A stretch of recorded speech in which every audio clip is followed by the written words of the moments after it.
Masterpool just puts on a clinic at Redbud. I want you to pay attention to coming down the steep downhill after one of the gnarly triple step-ups. Watch his line here. He was the only rider that did that. He's the rider on the inside.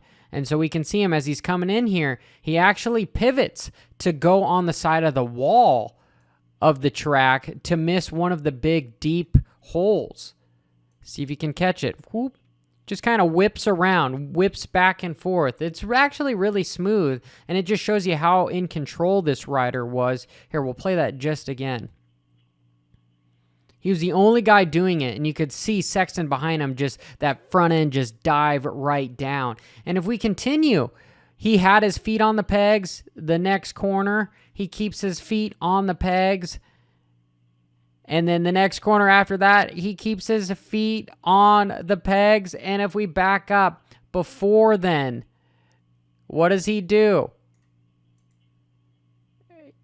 He's just keeping his feet on the pegs. Coming towards the new track changes towards Larocco's Leap, watch Dylan Ferrandis. We're not going to talk about Masterpool right now. We're going to talk about Dylan, the blue bike behind. As he's coming over this, you normally would turn left and head into some rollers.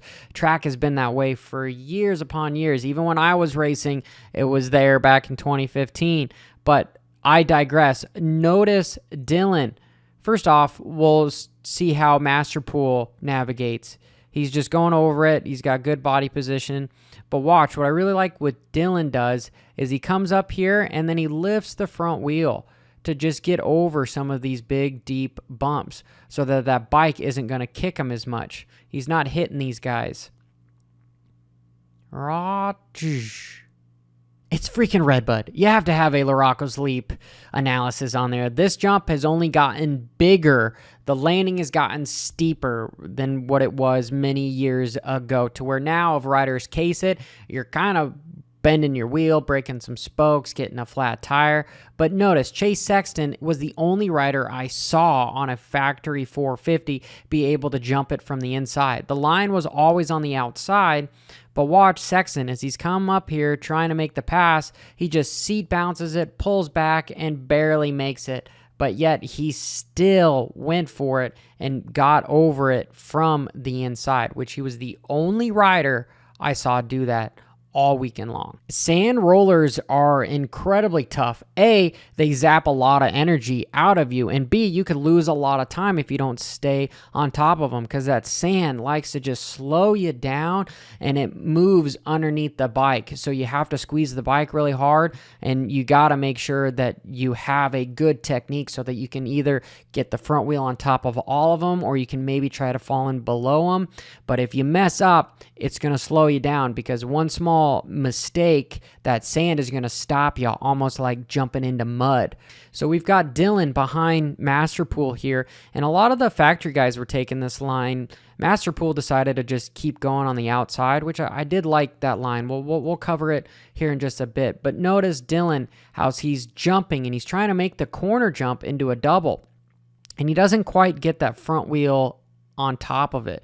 So it is faster than just rolling it and trying to jump off of it, but it looks like a lot of energy was expelled to bounce off of that. Boom, just stops him. We'll watch it in real time. Yeah, notice how it just stopped him? It just stopped his forward momentum. Ugh. Jason Anderson, who returns at Redbud, and I like to call this guy sweatpants because he's just super fluid. You just put on some nice sweatpants and you're just chilling. That's how Jason Anderson likes to ride the bike. He's just chilling. But watch him. He's going to preload, make that last little bit into a lip, get on top of it, and he gets the front wheel off and soaks it up. And it doesn't stop him quite as bad as it stopped Dylan. The eventual winner, Jett Lawrence, as he goes through them, watch how fluid he is.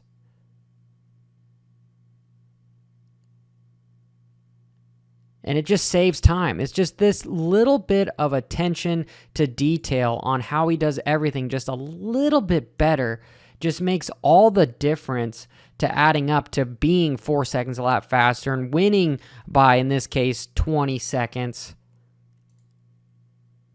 Just, it didn't even stop. He cleared it both with both wheels.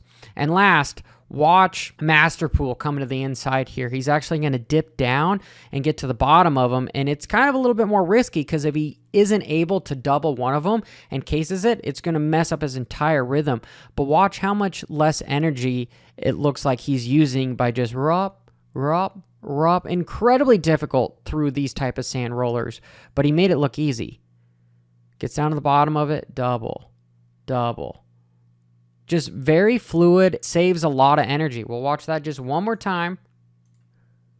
Gets down to the bottom, double.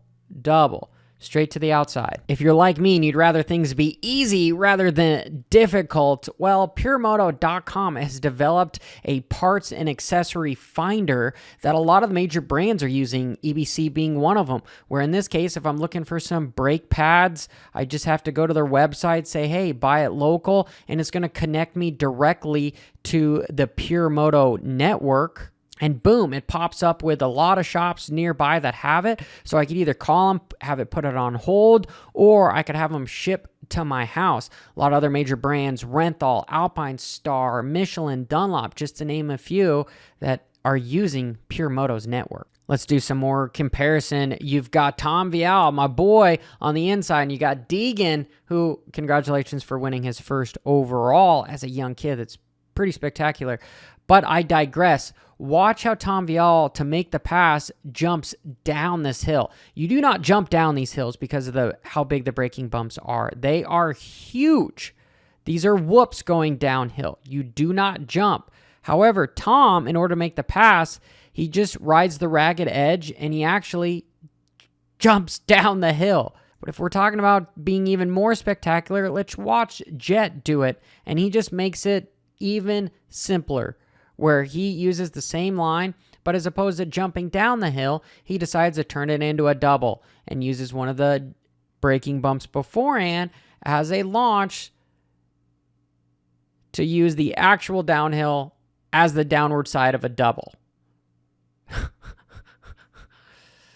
Just his ability to see the track and use it, it blows my mind. In closing, I do have to say, if you made it this far, I sincerely appreciate you, because everyone that has decided to subscribe and hit the notification icon are the ones that I owe and the reason why I can make these type of videos. So I sincerely appreciate you guys.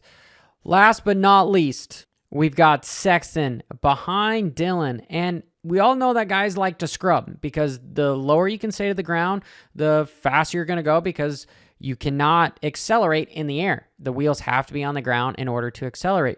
Well, watch what Sexton does to these inside rollers. There is a line that is off to the side to where it is 3 feet lower, which, if it was on the other side, would be considered cutting the track because there's a corner marker there. However, they're just doing it on the outside of that roller. And look, he's literally cutting off 3 inches of that jump to stay lower, to get back on the ground and accelerate. The IQ of these riders to be able to find lines is astonishing. So that is it, guys. Until next time, keep it WFO.